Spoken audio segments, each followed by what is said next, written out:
hey, should I actually bet on him? Because I'm a fucking betting man, bro. Yep. And there's going to be fights where I'm going to be like, where people are going to be like, yo, I don't want to bet for this kid. He looks like he's going to lose. He was 0-1. But I'm going to be like, oh, yeah, I don't know him. He's dropping to 125. I'm going to put money behind this kid, bro. Yeah. Look at his Ami fights, bro. Yeah. I seen him put in the work on Instagram, you know? And now he's talking some shit too, yo. And that's the whole point on why I do that.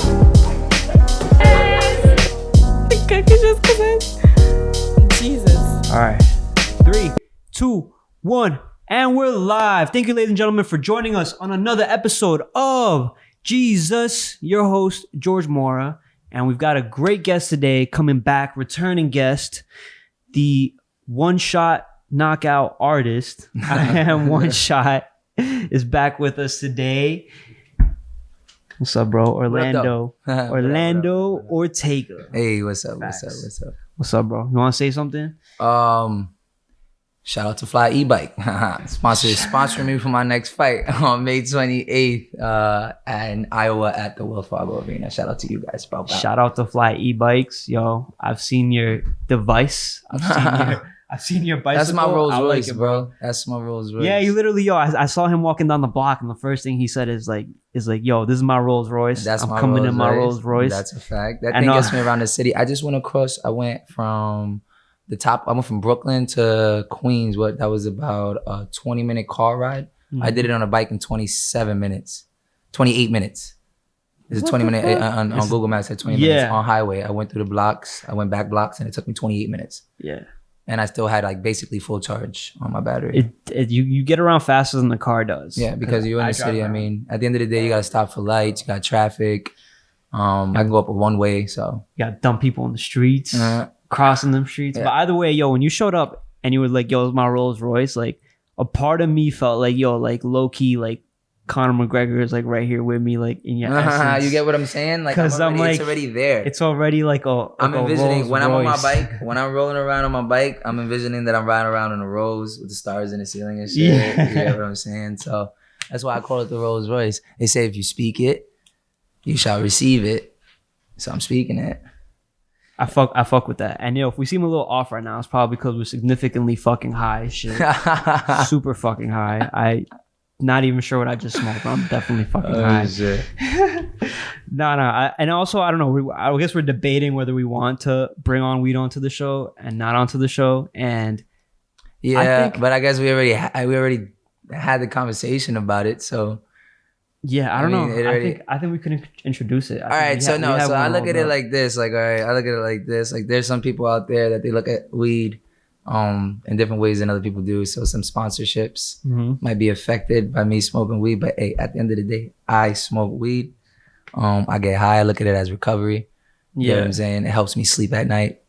It helps me. I'm not even gonna say, you know what? Weed has nothing to do with my appetite. So I don't understand when people say that they get munchies and so I don't get munchies anymore when I smoke. I don't get like a lot. Nah, that's not that. That's not true at all. My girl's literally looking at me right now like you're fucking capping on. No, I don't. Like people I gotta smoke before I eat, or it tastes so much better after I smoke, or it doesn't taste better. It don't taste better.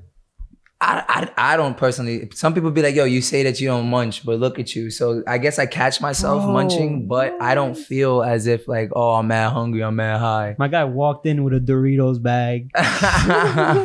Yo, I'm on weight. Actually, my weight is great. So yeah, I had a Doritos bag. I don't care. I had a hamburger yesterday. You get what I'm saying? I'm supposed to be 125 pounds on the 28th. Yes. And I'm 137 right now. Yeah. So you're here. You're officially here because you've just signed like a good probably one of the biggest deals going on right now in your life, which is a 4-fight contract for XFC. XFC MMA official. So it sounds a lot like UFC, but it's XFC. But at the end of the day, you got to look at it. We taking steps. One day we're gonna take that X, we're gonna turn it to a U, and then we're gonna be there.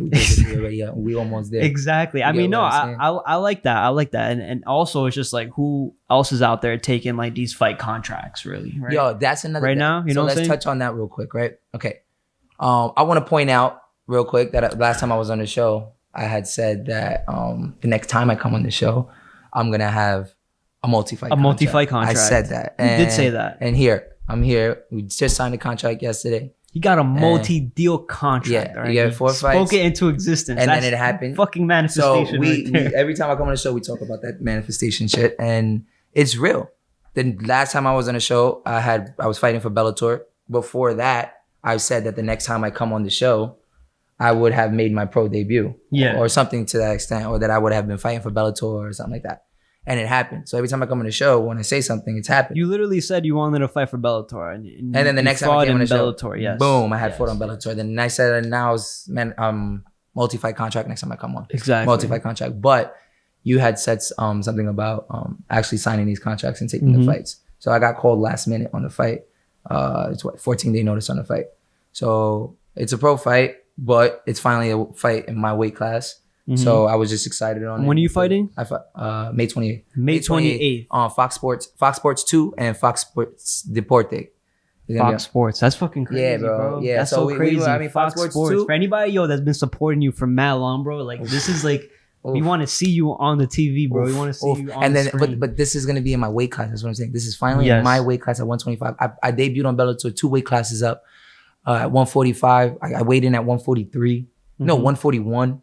He came down from like 170. What? No excuses to nothing. I don't even want to talk about that. But I'm just saying, I finally got a fight in my weight class. So I'm ecstatic right now, and I'm finally excited to show off what I can actually do in like a pro cage, because I wasn't able to show off what I can actually do in Bellator. Now XFC is finally giving me the opportunity. Shout out to XFC. Thank you for the opportunity. I don't care if it was 5-day notice. I was taking that fight. You get what I'm saying? But I want to touch back on the point to why I signed about people not signing contracts and everything. Not to talk or about anybody specific, but there's a lot of amateurs in New York right now that's been amateurs for about 4 or 5 years, still fighting as amateurs, still taking, the easy fight. Just take the leap. Take the leap. You're ready. I did it in 3 years. I did it in 3 years. You get what I'm saying? A lot of people are spending a lot more years, lot more time. You're wasting time, man. Yeah. You guys are more talented. There's a lot of guys out there in the amateurs that right now, you get what I'm saying? You could take me. You could take me. I'm a pro. Some people may just look at me as, I'm not an elite fighter yet. I'm becoming an elite fighter, and my journey has just began. You get what I'm saying? I'm looking at this as my first pro fight, because the other one was 2 weight classes up. It's finally in my weight class. So I'm looking at this as my first pro fight. So my journey just began. So I mean, how old are you into this game? I started the first time I ever touched a mat was 3 years ago. That's so crazy. First time I ever touched a mat. First time I ever hit mitts. First time I ever put gloves on. Hit mitts. How many times have you walked in a cage? I've had MMA fights. I've had 9. 9 MMA fights. I've had 8 MMA fights. All right, 8 MMA. And then I've had 11. I've had 11, 12, 13, 14 kickboxing fights for kickboxing Muay Thai. All in that time. 14 kickboxing fights and 8 MMA fights. Yeah. In less than 3 years. Yeah. You're fucking active as fuck. I was just taking fights. I didn't care. I didn't care about the weight. I was fighting at 145, 35, 25. But it's a lot different in pros now, though. I'm not doing that. You get what I'm saying? But I was just taking fights. So the promoters loved it. They would just hit me like, yo, we got this person. And then I was like, yeah, okay, boom. Well, I feel like you were sharpening your tools. You were gaining more experience. You were getting more confident. But I had a goal. Under the lights too. But I had a goal. And you had a goal. Yeah, I had a goal, and I was working towards that, and that was all I saw. I feel like there's fighters right now that are just like enjoying the fighting and all that aspect of it. But it's like, why not make some money off that?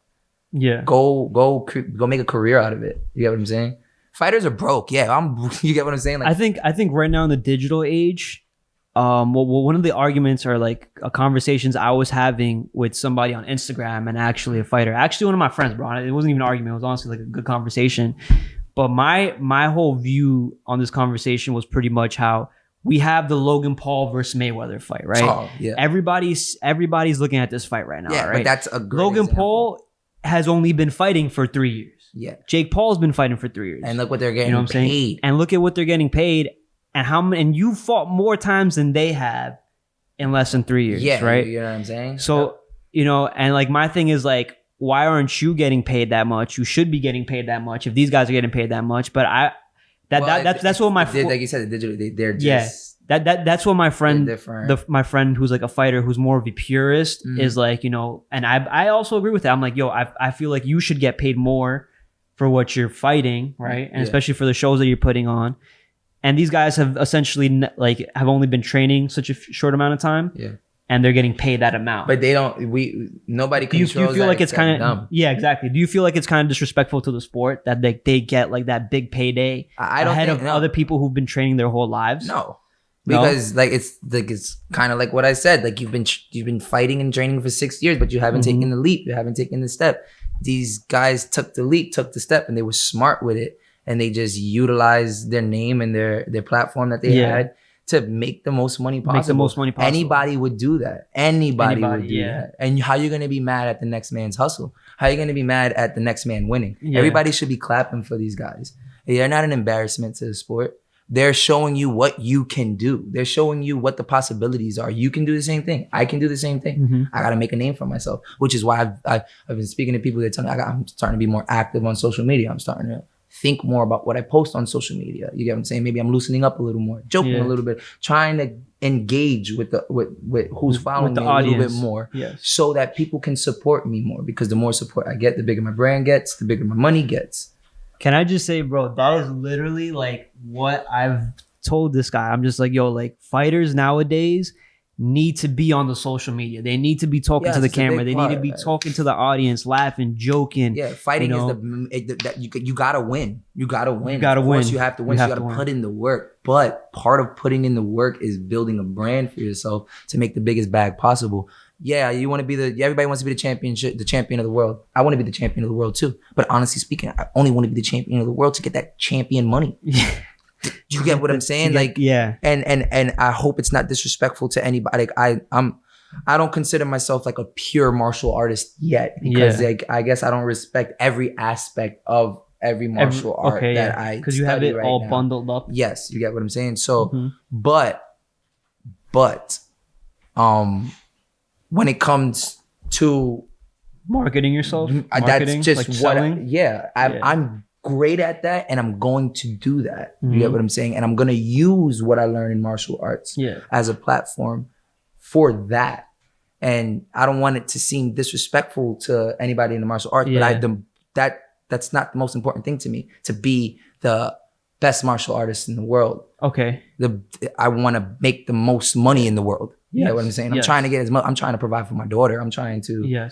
I don't want to do this for the rest of my life. I want to do this for 10 years, make as much money as I can, and go. Use that money, invest it, and do what I got to do. That's it. And then again, you also have a deep like fucking love for this sport. But at the same time, I fucking love it. You get what I'm saying? And that's why I'm doing it, because if I loved something else, but you're just not doing it for like free. Well, I'm not doing it for free. Yeah, essentially, I'm not going to do it for free. Essentially, I wouldn't do it for free. Let's put it that way. I'd train. I'd continue to train, of course. I love training. There's a lot of people. Actually, I do. I love training. I fucking hate fight camps. I fucking hate fight camps. But I love training. Like, you get what I'm saying? What about weight cuts? You like weight cuts? I fucking love weight cuts, of course. Yeah, cutting 20 pounds. I love that shit. Like, no. Do you feel different when you weight cut? No, like actually, I'm starting to feel that I think I got it down. Yeah. You get what I'm saying? I do it the dangerous way, but I think I got it down to where I'm comfortable now doing it. Okay. I'd be in a hot bath just chilling. You know what I'm saying? But because I remember watching. I used to smoke a blunt in a hot bath, sweating, Epsom salt bath, sweating like a monster, 2 blunts in. Oh my God. You know what I'm saying? That's how I measured my time. I'm like, all right, I'm gonna smoke a blunt. I'm gonna get out and chill for 10 minutes. I'm gonna go back in. I'm gonna smoke another blunt. I'm gonna chill. I'm gonna go back in. You get what I'm saying? But now, you get what I'm saying? It just seems like it sheds off of me. I load up right now. I'm loading up on water. I shed my water 5 days out, and as long as I'm like 135. Yeah. Do you ever feel like when you're cutting weight? Because I've seen like Jorge Masvidal, when he cuts weight, like dude would look like he was passing out. Like, do you ever because feel he's like that? Yeah. Well, no. I felt like that the first time I've ever cut to 125. Yeah. First time I've ever cut to 125. Yeah, I felt like that. I felt my eyes were sinking in. I felt dizzy. I felt fatigued. And it kind of hurt my performance the next day, but it was the first time I've ever did it. I cut like 20, I think I cut like 27 So pounds. your flight's the 28th. What are you like weighing at, or like around now? Right now I'm like 130, 138. 138? Yeah, around there. So as long as I'm 135, well, I'm good. Like, I'm straight. I have no worries when it comes to weight cut right now. When you wake up, I mean, you're young. How old are you? I'm 28. 28? Yeah. I think that's still pretty fucking young. Like, you have fast Damn, metabolism. you're making me feel old. Like, you're questioning it. Like, yes, that's young. I'm a young man. I just turned 25. Do I have a fast metabolism? What? You said, do I have a fast metabolism? Yeah. Oh, yeah, I definitely do. I want to know. I want to know when it's going to slow down, bro. Because if I keep smoking this weed, the way I'm smoking it and the way I'm eating it, the way I'm eating after I smoke, like this weight has to be put on. Like my metabolism has to like slow down at some point. I feel like I don't gain. I mean, it's hard for me to gain, which is why a lot of people don't believe that I'm at that I fight at 125. I'm 5'9". Because how tall are you? 5'9", right? I'm 5'9", yeah. So you look like usually 5'9", 125 is like 5. I fought a kid, he was like 5'4", I think. 5'3". The kid I'm fighting right now is 5'6". Stop. So they're pretty small and just stocky. Yeah. You know what I'm saying? So that's fucking crazy, bro. That's yeah, bro. But yeah. All right. Now my next question is like, all right, we know you fought in Bellator. Yep. I've seen you fight in Bellator. I actually, you know, it didn't go your way. Nah, right? yeah. To say it didn't go your way, but I think a lot of fighters, I don't know, do you think a lot of fighters are scared to watch themselves like replay that like thing Their back? loss? Their That loss? Well, I was like, because I saw you right now. Yeah, I was watching it Comfortably. Just watching I'm fine. it. No, because I'm fine with it. Yeah. I'm fine with it. But the first time. Oh yeah. I mean, yeah. Watching it back, it kind of hurt a little bit just to see it, because I looked at it how everybody else looked at it. My daughter was watching. Yeah. So she saw me. I was like, dang. I was like, everybody seen me quit. Like I tapped. I was like, they watched me quit. But I looked at it like I'd rather tap than go out on camera in front of my daughter. I knew she was watching. I'm like, I'm not gonna let this dude. I'm not gonna tap and then pass out. And then pass out. No, you want to pass out in front of you. Laid out. Oh you get what I'm God, saying, on canvas. I'm not. That wasn't something I was trying to do. So. Yeah.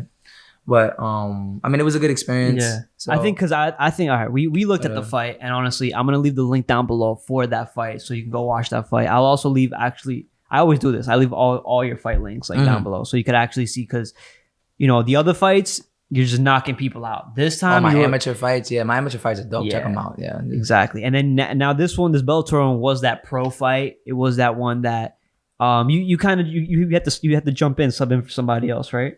Yeah, it was like a 2 week notice. Like a 2 week notice. Yeah. So you're just trying to take these fights, go up against the best, see what you can do, see where you can improve on. You know, I think it's great. Like you said, you're taking that leap forward that a lot of fighters just aren't taking, and you're just already putting yourself in that bubble and see, how am I doing? Like also under the light, how am I doing under the light? Yeah. And you did say you felt a little bit like you were thinking too much, you were too methodical in there. Yeah. Because I usually don't fight like that. That's not and you usually don't fight like that. But when I watched the fight, and like when you said that, I'm just like, bro, like I was being too methodical for you. When I watched you fight, I didn't feel like you were being methodical, bro. I felt like you honestly looked like you were flowing. Yeah. It looked like the strategy was there. The footwork was good. The movement was really good. And then my favorite parts were the leg kicks, bro. This fucking he's taking. But yeah, my favorite part of your fights, bro, was the leg kicks. You could hear the bats, bro. They felt like bats, like going up against another. I should have thrown a lot more leg kicks. I should have been more comfortable throwing leg kicks. But the reason I say I was in my head was because usually in fights I flow. I just go in there, and whatever happens. I usually don't really go in with a game plan. It's a fight. You know what I mean? This is what I always did. This is always what I do. So I just looked at it like every other fight, like it's just a fight. This fight in Bellator, it was just, I went in there with a game plan, you know. What was the game plan? Game plan was to just stay long, throw a lot of jabs, uppercuts, knees. Okay. You know, try to stop the takedown. You get what I'm saying? Yeah, because your opponent was very, very, very prodigal. He's an prodigally known. Yeah, NCAA, Penn State. For like wrestling. Yeah, and he was like a prospect at ATT at the time. And all that bitches love you. All that shit didn't matter to me really. That wasn't really in my head. I looked at what I thought was gonna happen. So I thought go down. I thought I was gonna go in there and I was gonna knock him the fuck out. Yeah. That was my game plan in my head. I wanted to go in there and knock him the fuck out. But my coaches were just like, you know, stay long. So I was thinking in there when I never think in the cage at that much. I usually just flow. I usually just flow in that cage, but I was thinking too much. So, but shit happens. Do you feel because I personally felt like all that thinking was like good, was doing you actually a lot of good. Like the footwork, the movements and all that, that's just like my natural reaction to shit. That's just how I move. If there's anything that so do you feel like too much thinking you were just hesitating on actually throwing the punches? That's what it was. If you watch the fight, there's a few times you could have capitalized. I could have capitalized and I didn't. There was a few times where I should have thrown the leg kick and I stopped myself. There was a few times where I should have countered and I just let him hit me and the counter was open. There was one exchange where he caught me with a good combo. It was like an uppercut hook, but at the same time, we threw basically like the same combo at the same time. At the same time, he threw an uppercut with an overhand. And at that moment, I seen him like he looked like, you get what I'm saying? Like he was like a little dazed with it. I should have capitalized and I didn't because I was thinking, okay, I'm going to rush in and he's just going to take me down. So this fight's not gonna be that same. This fight's not gonna be that way. This fight, I'm going in there. I'm showing who the fuck I am. I'm going to Iowa, and I'm gonna let them know how the fuck we do it. You get what I'm saying? Like on some shit. I'm going in there like a savage. You get what I'm saying? Cody, I'm sorry. You get what I mean? But all respect to my opponent. He's actually really nice. He's really, really good. He's I guess a jiu-jitsu champion. He's like a purple belt, but they said he's like a jiu-jitsu champion. I watched his fights. Majority of his fights is by armbar. I think majority of his wins by submission, but he has a couple decisions. You know what I'm saying? The amateurs, he went the distance a couple times. His last fight, I was actually there at his last fight. I was doing tryouts for XFC for this contract. I was we were in OKC, and they had a fight going on, and it was his pro debut. And he fought a kid, and the kid was pretty good. Kid was nice. They both the fight was good, but. He got him on the ground, got him up against the cage, threw a couple shots, and then got him in the armbar. Yeah. And he won by armbar. I think that was like the second round. So that day that we were there watching the fights, I had looked over to the left and I told one of my teammates from Jackson Winks, his name is Rocky. I was like, yo, Rock. I was like, you see, dude? I was like, I'm gonna end up fighting, dude. I was like, we're going to tryouts tomorrow. I'm securing that contract. And I was like, and I'm fighting him. And I was like, and that's going to be an easy dub. At that moment, I was like, yo, it's going to be an easy dub. You get what I'm saying? Now I look him over. I watched him. I seen his thing. All respect to him. He's a really good fighter. You get what I'm saying? It's going to be a really good fight. I'm excited. I think it's going to be an exciting fight. I'm pretty sure he's going to stand. He'll stand with me. He'll probably try to take it to the ground.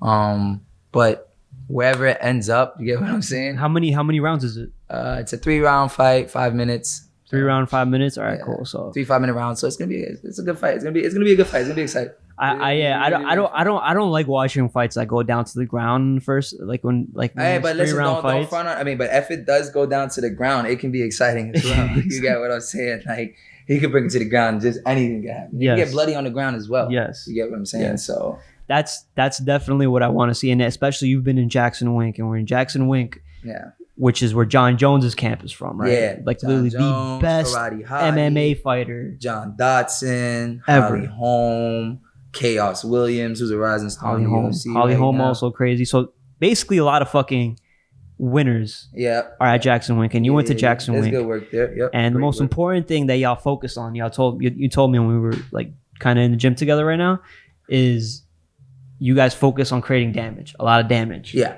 Damage Damage from your back, damage on the top, back, damage on the cage.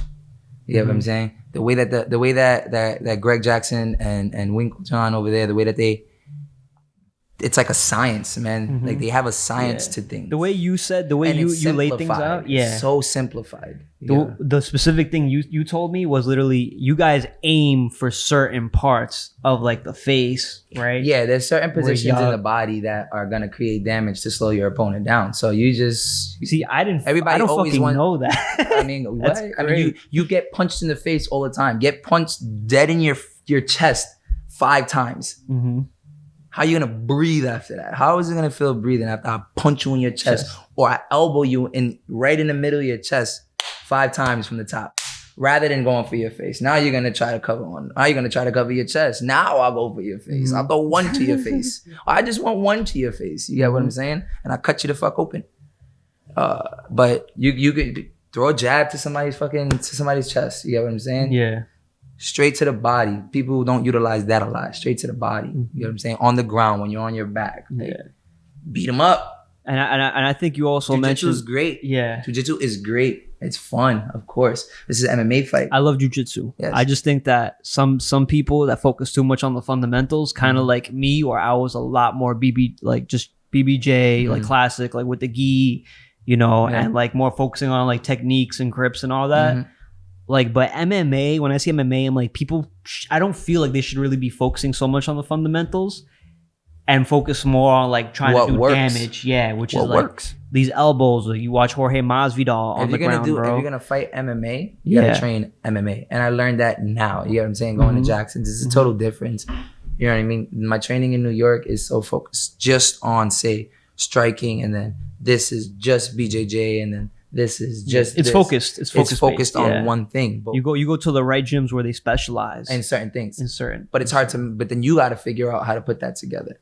So in Jackson's, everything it's like we're gonna. This is what we're working on today. We're gonna stand up. We're gonna do a combo, boom, boom, boom. Take them down. Go in this position. Show strikes. Get back up. Boom, boom, boom. Whatever. Transition here. We're gonna start up against the cage, bad positions. We're gonna start on our back. What do we do with our back? What strikes we can throw from certain positions during ground and pound. There's just a specific class with Coach Joey. I think on Wednesdays where it's just focused on ground and pound positions from ground and pound. So going to just jumping onto another topic, because I really didn't want to ask this question, was like, now that we're in this age where it's like, all right, you're trying to market yourself, right? We just went over that. Right. Like marketing yourself as a fighter. Do you feel like shit talking is a must? No. In this sport? No. Really? No. I don't think so. I mean, you can make it fun. Yeah. You know what I'm saying? You can make it fun. Would you do that? Would you like bully somebody? But like as like a joke. I feel like that's like the most important thing is like, because like you said, like this is an entertainment platform, right? Yeah. And like you're looking at your opponent, like you gotta kind of give them like little jabs, like little jokes y'all can throw at each other or something. Yeah, of course. I mean, you can always have fun. Personal. But just that's what I'm saying. You can have fun with it, but when you start talking shit about somebody, it's like it's dangerous. It's hard, right? It's like it's like in between. But I mean, shit. I mean, in the amateurs, I talk shit. I remember I was trolling some kid that we trained together, and then like 2 days later, I get a call from a promoter because it's my boy, and he's like, "Yo, this kid's just hit me up, like asking to fight you or whatever." And I'm like, "Who?" Send me the guy's profile. I'm like, "What?" I'm like, we were just training like 2 days ago, and like we set up like another session to train. We was boys talking about meeting up and all that, and then he said, "No, promoters wanting to fight me." So I was trolling him for like, I was like, boom. So I started trolling him, taking pictures of his Instagram of him and like and stuff, and like posting it up, tagging him, telling everybody to go to his page. And he was getting aggravated. He was getting frustrated. So he pulled out of the fight. Really? He pulled out of the fight. No. Yeah, he pulled out of the fight like 2 weeks before it was gonna happen. I was going the entire time, and then he pulled out of the fight. I forgot the kid. Damn, I was gonna say we should bring up his Instagram. I forgot his name. You remember his Instagram? Nah. I don't. Pull up his Instagram. Yeah, that was lame as shit. But whatever. Like he called me out. But yeah, so like he pulled out the fight. Boom. Yeah. So I've done it before, but now being a pro, it's like you gotta be. I'm there to collect my money. Yeah. You get what I'm saying? But my point is like, all right, so like the money comes from people. But if I get to a position, right? If I get to a position, you need to get those wins first. Yes. Before you can sit here and talk shit. Yes. So if I get to a position where I can talk my shit and I feel as if it's gonna benefit me, money-wise, financially, You get what I'm saying? And people are feeding off of it. Yeah, I can do it. Maybe not get crazy with it, but you get what I'm saying. But at the end of it, because this is entertainment. It's the entertainment business. This is what we do. It's the fight. We fight to entertain everybody else. Like for me personally, like if I was on this, like being like on this YouTube platform or whatever, like I would, and being on TikTok, I would fight TikTokers. You know what I'm saying? Like I would straight up like podcasts versus podcast versus podcast. Dude, I'm with it to like fight somebody is as experienced as me or even less experienced than me, just to talk shit, just to bring on a show or whatever. Like I'm not opposed to that. I would do that. But also, I've been training with you, so you know I feel pretty comfortable with fighting somebody else because you train. Exactly. So it's a little different, but so yeah. I mean that's why it's so different. But for me, I would feel like a lot of it would be, you know, obviously we're not putting in. I would not be putting anywhere near the amount of training you've put in at all. Like maybe if I got like really serious about it. Yeah. But my thing would be like all the views are coming from me. Would be from me talking shit. You know what I'm saying? For me sitting here, you know, because you're on a different platform. Jabbing, yeah. And then my thing is also like, I gotta practice my talking shit by like, because I don't want to make it personal. I want it to be like funny, but like also point out like shit that they might feel low key insecure about, but something they could shrug off. I feel like I would be able to just shrug off. For sure. And they could make the same jokes at me, and I'm not gonna cry about it. But some people be going hard, start bringing up personal issues and things that people have gone through. That to me is just like, yo, fuck that. Like they need to draw certain lines, and then sometimes, like, all right, look at the Mayweather versus Jake Paul thing, bro. This dude Jake Paul just took the hat. He said, "Got your hat," right? To Mayweather, and just dipped. And that's funny. It's childish as fuck, but it's funny. It's not super personal, right? And then when you watch the Logan Paul and Mayweather, like the fight that they were talking a little shit, you saw a little back and forth they had. Logan Paul and Mayweather. No. Oh my god! So Logan Paul brings up like Mayweather's fucking. So first Mayweather brings up Logan Paul's Japanese. When he went to Japan, he filmed a dead body and he got like violated for it. Which is like one of the biggest things. Like Logan Paul got violated, like flamed on YouTube. Oh right? Yeah?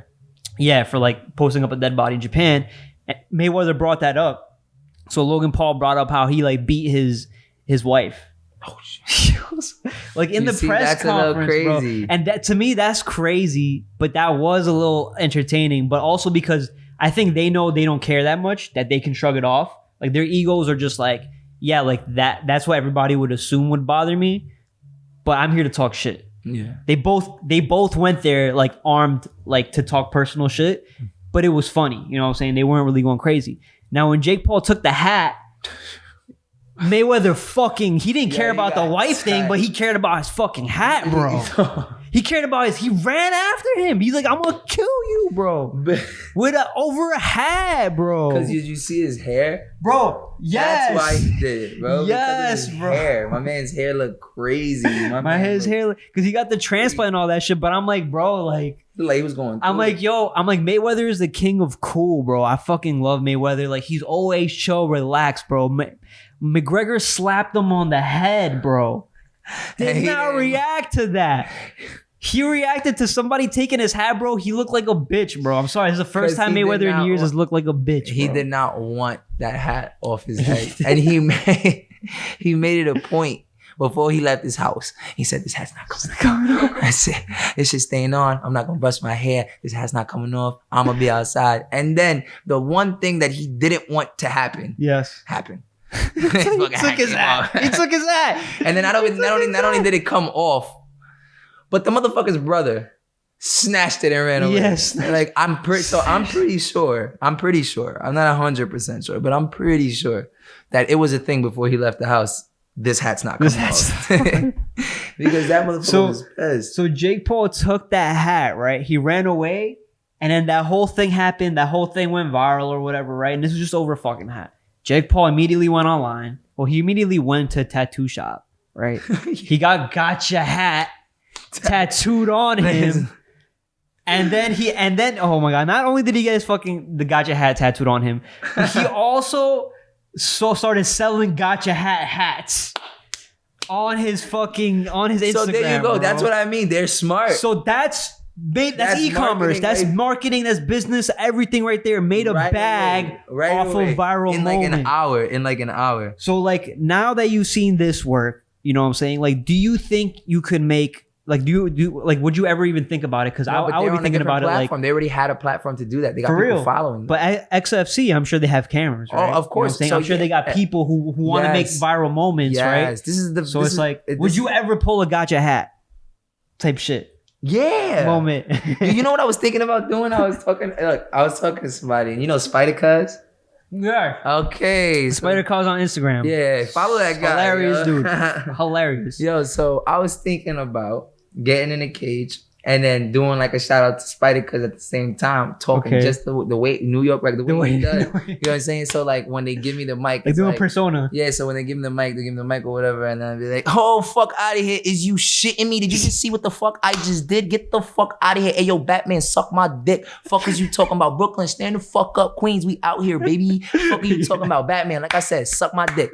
You get what I'm saying? Yes, bro, we need that. So, and then look, this is what I was gonna jump in. I was gonna start dancing and shit, like do a stupid ass dance, and then just like OD talk like a New York Like, did you dumbass. Like, what the fuck are you talking about? Yo, like grab the mic and be like, and then look at the crowd and then just be like, yo, is you shitting me? Did you just see what I did to my guy? Like, yes. Dead ass. Like, you know what I'm saying? And I felt like it would have, but it would be so funny if you did that in front of Conor McGregor, bro. You know I want to see what he would fucking say, like, yo, bro. Like a New Yorker. Yo, McGregor, you shitting me? Fuck out of here. You got your ass beat by Dustin Poirier. You crazy, boy. You dead ass quit off of leg kicks, my G. You ain't getting knocked out. You ain't getting knocked out. Okay? You quit off the motherfucking leg kicks, boy. Those calf kicks were serious. But I understand those calf kicks. And then you got a Henny bottle. Yeah, with the Henny. Oh, yeah. You get what I'm saying? With the New York hat on to walk out in my Timbs. You get what I'm saying? My Timbs and my shorts. My fight shorts with some Timbs and a hat and a big gold chain, a big gold rope that says dead ass B. Fuck out of 50 Cent, yo. You get what I'm saying? Like, yes, bro. But yes. Nah, this is my first time on this organization. I'm gonna be very professional. We're gonna go. Planning on going in there, taking the W. You know what I'm saying? I think if you take the W, you should post some shit like that, Fly bro. E-bike on Jamaica Avenue and 169th. No, 159. Check them out on Instagram. Fly E-bike Jamaica. All the information. Fly E-bike. Nah, I think, bro. I think it's great. I think you should honestly do some, whatever you just said. You know, the whole spider cuz, like some imitation, some performance, like. I really like, because I fucking love UFC, bro. And I really love UFC because I started watching Conor McGregor, right? Yeah. More than anything. I do love fighting. I love watching the fights. I practice it, bro. You know, that tells you how much I like it. But like the shit that really got me watching it, the shit that got my girl watching it, that didn't fucking touch UFC in her life, bro. And she's Russian. You know what I'm saying? They bro, you know, Hamdu Allah to fucking Khabib type shit. Right? Or nah. Like, y'all go hard for Khabib. I don't know. Her father knows Khabib. Yeah. You know, and like, he don't even watch UFC shit. Everybody knows Khabib. That's how it be. It's like everybody knows how it be. Conor. But like, everybody knows Conor. But like, Khabib was talking a little shit. So when she saw Khabib talking a little shit, she was like, yo, like, I like Khabib. But not and he wins. And he smashes. And he makes us Russians look good. He be fucking people up, though. You got to be able to back it up. And he doesn't talk shit. He responds. Yes. But he's really witty. Yes. He got some wit to him for his responses. He's done essentially that route where it's like, he's really built up his fighting first. Yeah. And then his shit talking second, right? Yeah. And I feel like that's like where a lot of people like George St. Pierre, right? Yeah, he don't talk shit though. He don't talk shit. He's a super nice guy. And Khabib is more like witty, but Khabib loves GSP, right? He praises him. Like, or like he just looks up to him like his idol, like his MMA fighter. Like he wants to be respectful like GSP, and then, you know, maybe talk his little shit like on the side. But he only did it when he became like the greatest ever, you know? Yeah. My thing is like, for people who are looking at it like, yo, this is just a bag. I'm not really trying to be like the greatest ever, but like, you know, I do practice like I'm gonna be the greatest ever every single day, right? Yep. Fucking, like, I think it's good to just talk a little shit. Make a little performance, you know what I'm saying? Especially represent where you're from. I gotta get this W where your audience is. Right now, I lost my first. I'm 0-1, so I got no shit to talk right now. I gotta get at least a W. I gotta be on the opposite side. But I gotta be 2-1. How funny? Because right here is like that's where a lot of people were like, all right, let's just say I was fighting you and I was talking some shit, right? Mm-hmm. My first thought to talk shit would be like, let's talk about his 0-1. Yep. Let's talk about his 0-1. Let's go at him his 0-1. And then it just doesn't affect you. It doesn't even phase you. You laughing at that. And you talk more shit. Mm-hmm. And then you get the W. Mm-hmm. Now you got clips of you talking shit when you were 0-1 and people talking shit about you 0-1. Now you got the 1-1.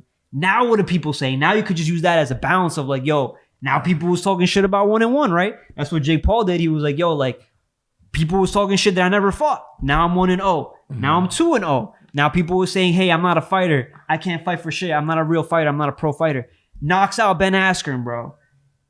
Talking shit props has just gone all the way fucking up, right? Like, you know? Okay, cool. Or okay. I go into the XFC, I can knock dude the fuck out. Go into the next fight, knock dude the fuck out. Go into the next fight, knock dude the fuck out. I got one more fight. That's when I talk my shit because I'm on my way to the UFC. Okay, but then don't you feel like the built up would have been better for UFC?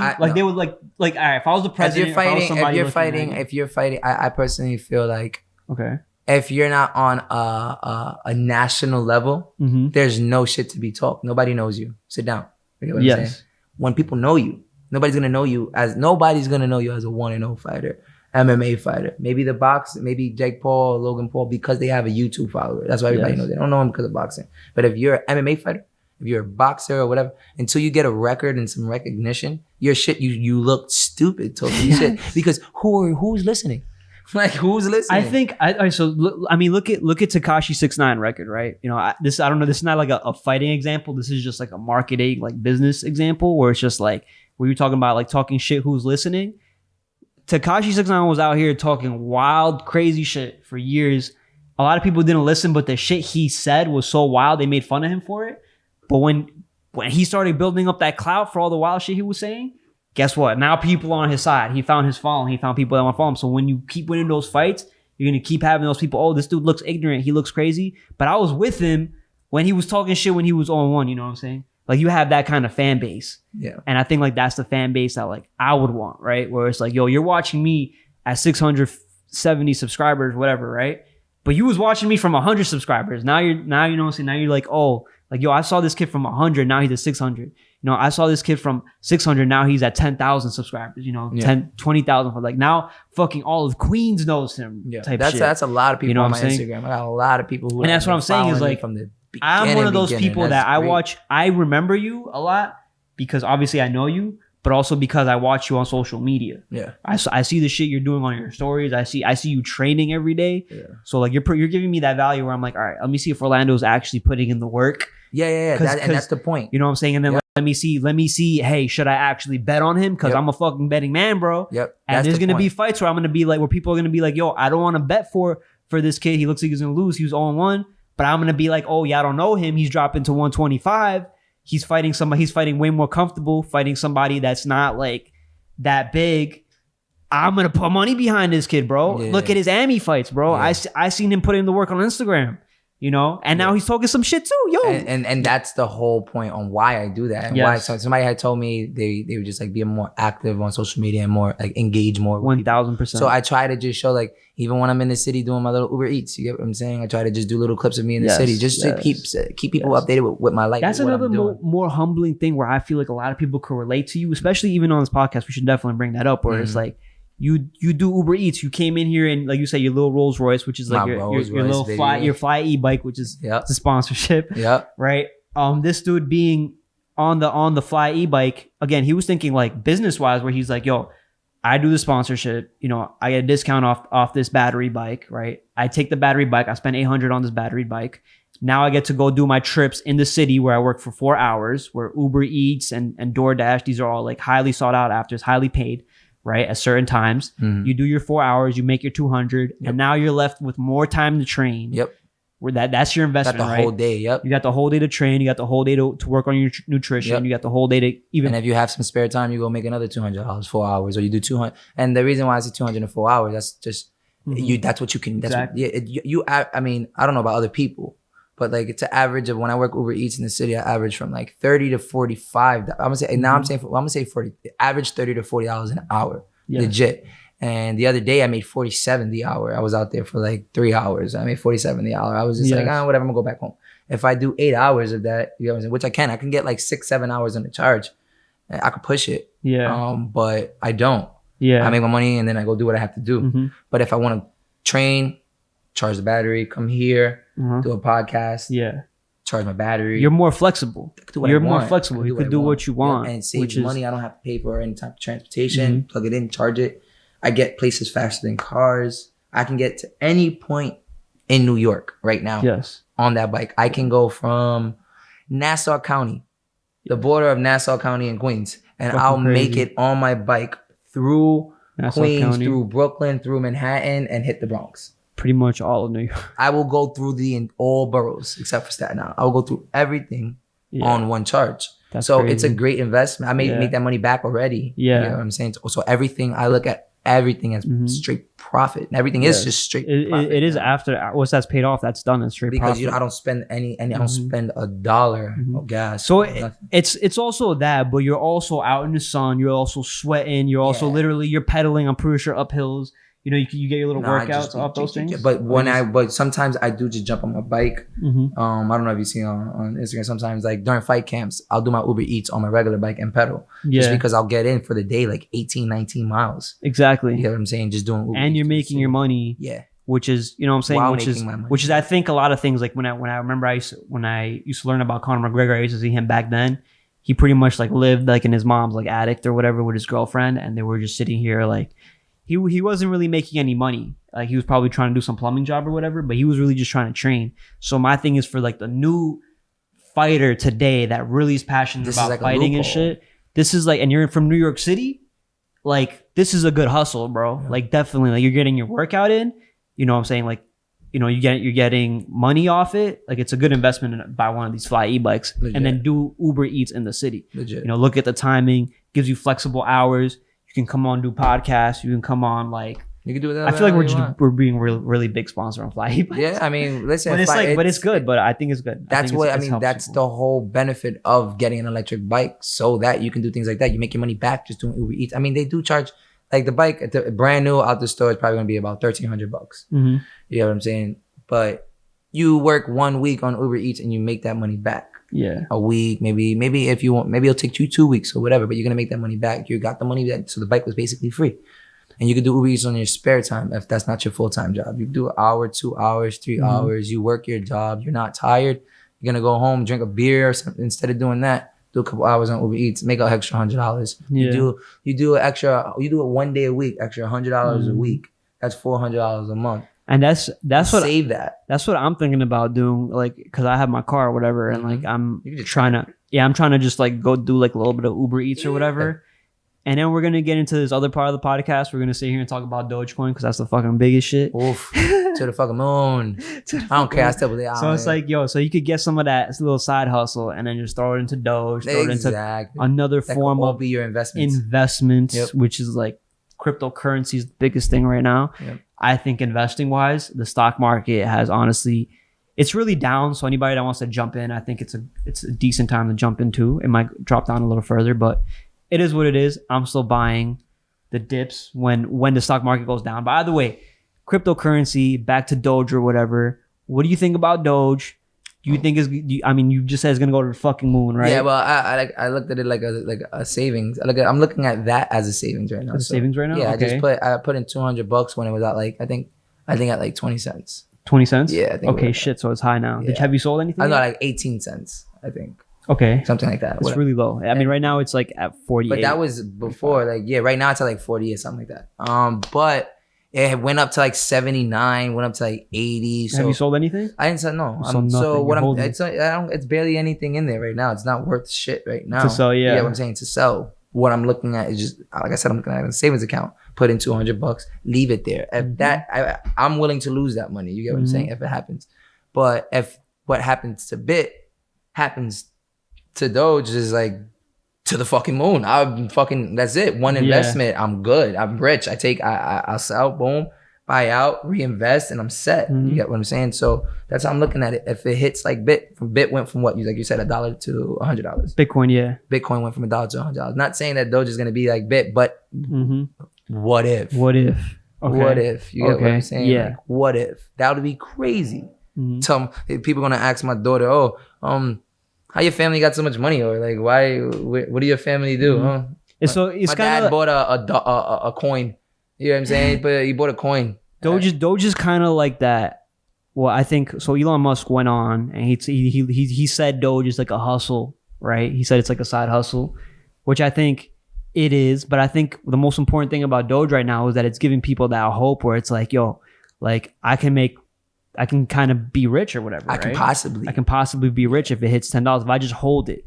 And essentially that's what a lot of people, that's the same mentality behind people holding the SP 500 on the stock market is if I just buy it and I just hold it over 10 years, I'm going to make a certain amount of money, right? Yes. Now, whether Doge is a good form of currency or not, is still being debated. Elon Musk thinks it is a good form of currency. He's apparently going to start accepting it. He's looking into accepting it. And if he does, then that's when it's going to freaking. Then that's honestly when it's going to go up. But now, all right, that's just one thing, right? Dogecoin, right, being connected to like right now we can see social media. Yep. We see Doge going on social media. We see Doge going on Instagram. We see Doge on TikTok. Is all pumping it up. Yeah. We see Elon Musk talking about it. It goes up and down in value. Then I just saw, you know who Barstool Sports is? Dave Portnoy. No. So I'm seeing other influencers backing up coins. I saw Jake Paul back up a Yummy coin or whatever, like cryptocurrency coin.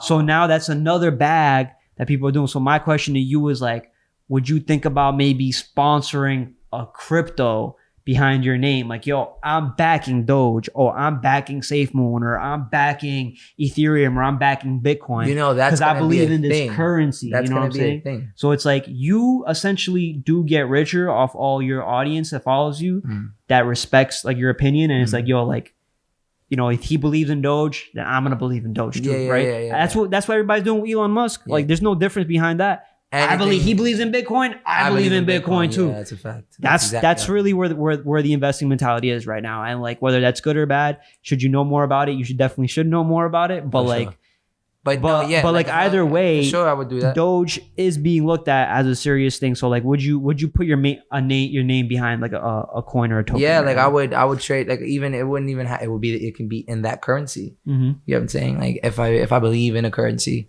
and I think that currency actually is going to be something. And yeah, I mean, pay me in that currency. Pay me in that currency just so you know, and that also shows you how much I believe in it. That shows you literally how much you fucking believe in that You can currency. pay me in that currency, and let's do it. And let's get this currency. But I need like a lot of that currency. Yeah.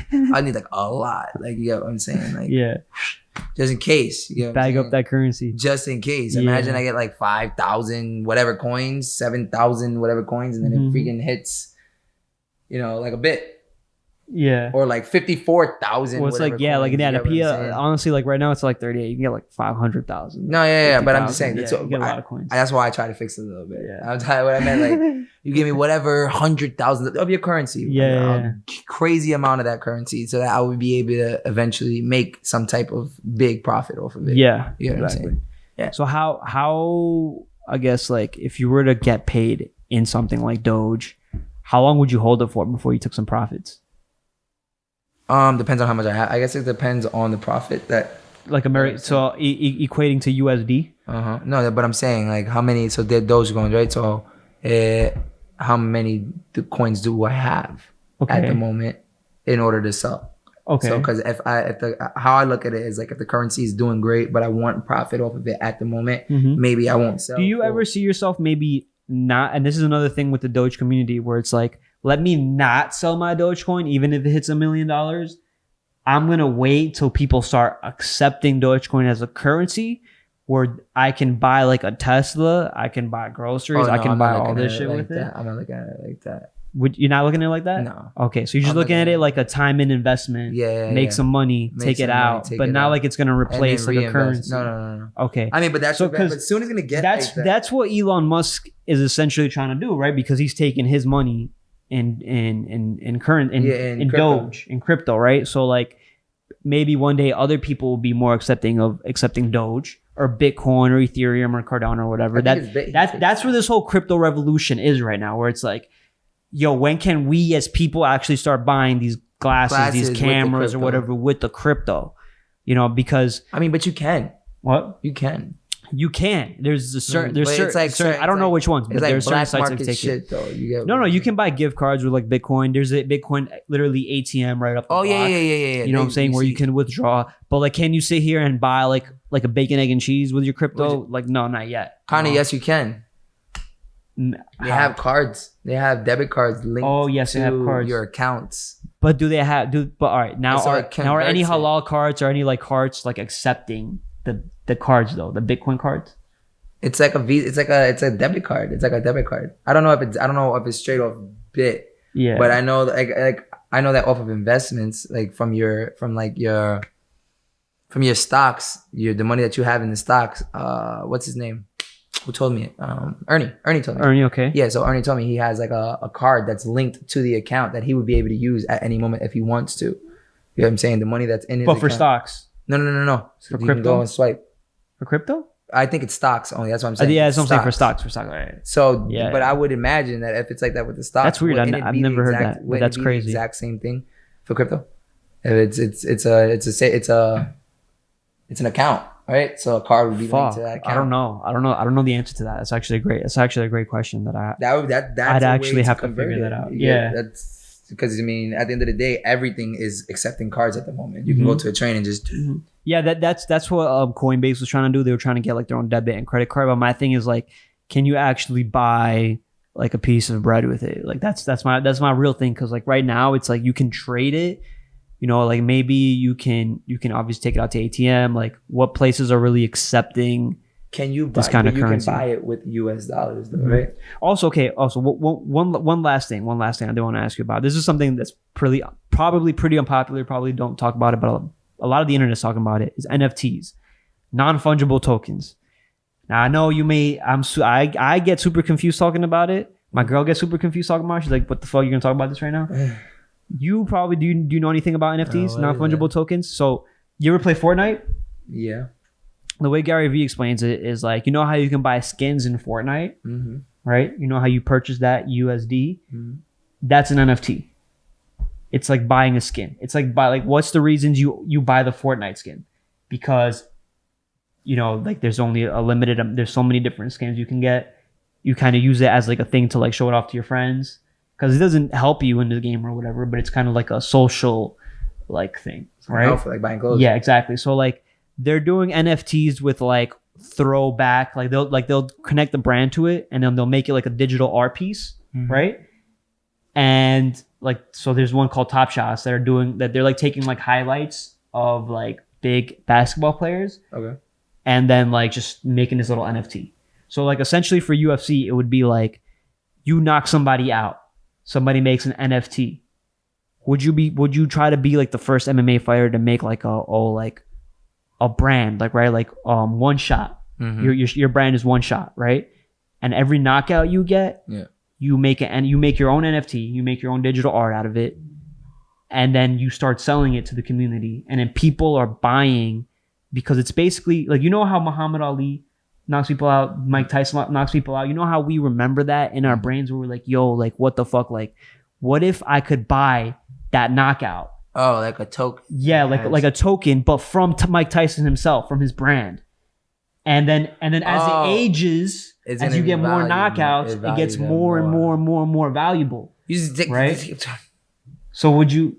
Thank you for the idea, bro. Thank you for the idea, bro. What do you mean? I kind of just came up with it, but like it's a great thing. I mean, yeah, because like they're getting it from you. It'd be as my stock rises as a fighter, the value of that first token is going to go up. And anybody can make an NFT. And you can hold. Yes. You can hold that token until later on in life, so it's valued more, or you can sell it off on the internet right now because somebody wants it. You know what I'm saying? There's only a limited.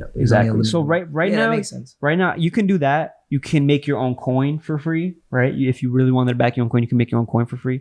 How much would the coin get? I don't know, but that's more for like currency shit. But I think NFT would be a lot more your direction because you're going out there trying to knock people cold. And how can you capitalize on those knockouts besides just getting paychecks from XFC? I think the more time you put into the sport, right, the more your knockouts are going to be valued. And the reason why your NFT would be better than my NFT if I just made one for the Geezus show is the fact that they're getting it directly from you. You're the one that made it. You're the brand behind it. So if somebody buys some other knockoff, like they didn't get it from knockout, they didn't get it from you. And that's the most important thing, I think. Yeah. That's where the value in NFT is. Yeah. So like, yeah. Nah, yeah. I would buy that dope. NFT. That shit sounds dope. That's an idea right there. Yeah, bro. I mean, things just going like this right now in my head. Nice business and shit. But yo, I think this has been a fucking great podcast, bro. All right, buddy. It's been 1 fucking hour. Has made it through high, yeah. I'm still a little smacked. I don't know. That must have been. We got another one over there though. Yeah. So we got something to do right now. All right, yo. Thank you, ladies and gentlemen. Don't forget to leave a like, comment, subscribe down below. I'm gonna leave all his Instagram plugins down below in the link description. At I am link in the shot. description. Yes. Okay. At I am one shot. Yes. All right. Thank you for joining us. Thank you. Shout out to Fly E-Bike Jamaica. Check them out. Fire.